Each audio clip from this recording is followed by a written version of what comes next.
Hey, hey, hey, my friends, what is up?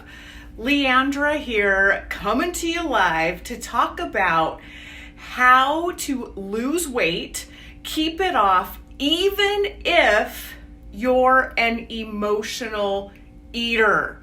And the reason I want to talk about this is because I know the struggle. I've been there, I've done that.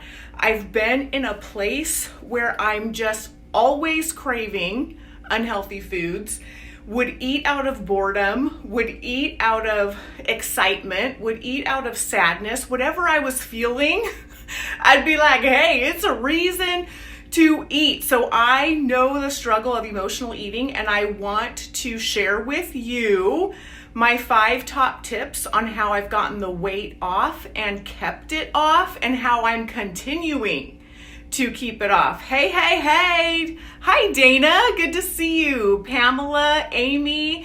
Hey, hey, hey, friends. So hopefully I'm not alone in this whole emotional eating thing, because it's hard.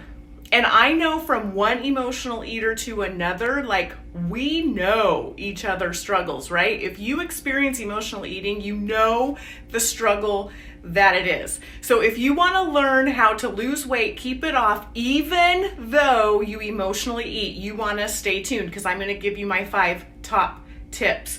Now, a lot of people lose weight and gain it back. And there's 3 main reasons why that happens. 1, the way they lost the weight was too restrictive. And when they went off of that diet, or they stopped following those guidelines, the weight came back on. 2, mindset, right? So mindset is huge when it comes to health, or they just haven't put the right habits into place. So usually if someone yo-yos, it's one of those or all of those 3 things that come into play. But here's my top tips to lose weight, keep it off, and to fight that emotional urge to eat. So number 1, eat breakfast when you're hungry. So I know for myself, there are so many diet trends out there that it can be darn confusing, right? Because I know that I've heard it, right? Breakfast is the most important meal of the day. But then I've also heard that intermittent fasting and giving yourself a shorter eating window and skipping breakfast makes you a fat burner. So those are 2 conflicting guidelines, 2 conflicting diet trends. And here's what I've learned.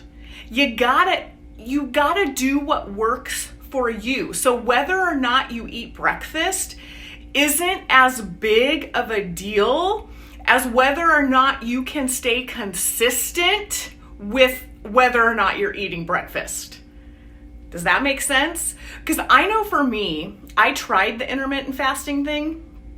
And for me, if I tell myself, Leandra, don't eat until 11 a.m., I am crabby, I am mad, I am feeling really deprived. And then when it comes to 11 a.m., I binge eat. Now, my husband, on the other hand, he's not even hungry until noon. He doesn't want to eat anything. He doesn't think about food. And so for him, he doesn't eat breakfast. I do.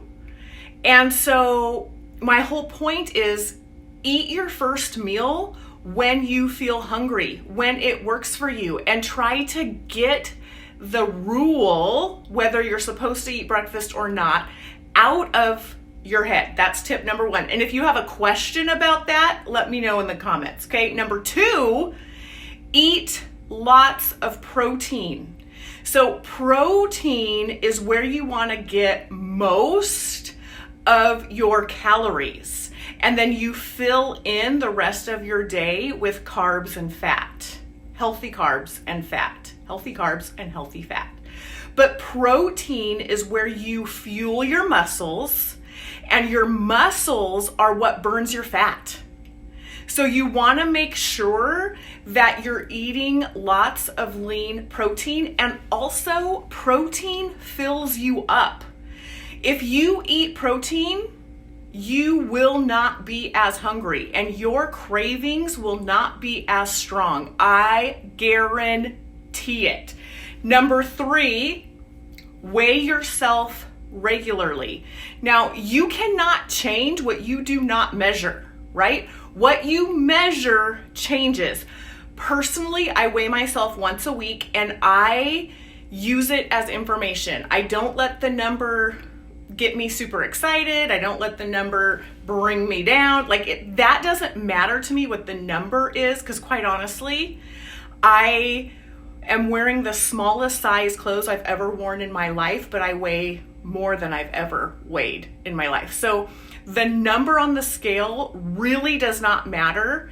And if you can get that out of your head, then when you track what's happening, like what you eat and what's happening, you will start seeing your weight go down if you measure on the scale, right? Number 4, you have to prepare for setbacks. You have to, and this is where the mindset comes in. You're gonna put on a couple pounds, you're gonna take off a couple pounds, you're gonna have a party, life's gonna happen, emotions are gonna get in the way, and it's inevitable you're gonna get off track and it's not gonna go perfectly. So you have to prepare yourself for that, and you have to know that being on track 80% of the time and staying consistent 80% of the time, that is where results come in. And then number 5 is having a support system. You gotta have somebody else who either wants the same thing or is willing to support you and congratulate you and celebrate with you and pick you up when you're down. So those are my 5 tips. Eat breakfast when you're hungry. Eat lots of protein, weigh yourself regularly, prepare for setbacks, and find a support system. So if this added value to your life, if you would like more tips, I have 12 more amazing tips that I think you'll find simpler than ever. So if you're someone who has really struggled with this and you've fought with rules and guidelines and you just want to make it simpler, you will love the tips I have for you. Just send me a private message and say, I'd love to have your tips on losing weight and keeping it off, and I will be happy to send it directly to your inbox. Love ya. Chat soon. Bye.